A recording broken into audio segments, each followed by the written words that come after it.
Hi guys! Welcome back sa aming channel at ngayong araw samahan nyo kami sa isang nature adventure dahil pupunta tayo sa isang napakagandang falls na dito lang matatagpuan sa Almeria, Biliran.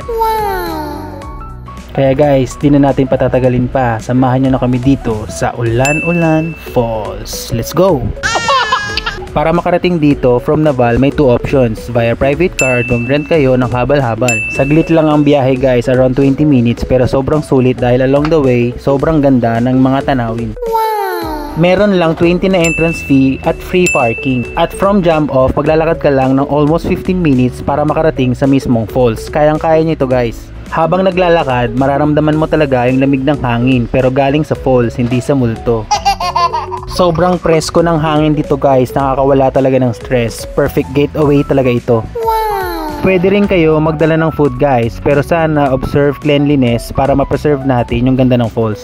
So ayun guys, sana nag-enjoy kayo sa ating waterfalls trip dito sa Ulan-Ulan Falls. Kaya guys, bisita na rin kayo hanggang sa muli. Bye bye!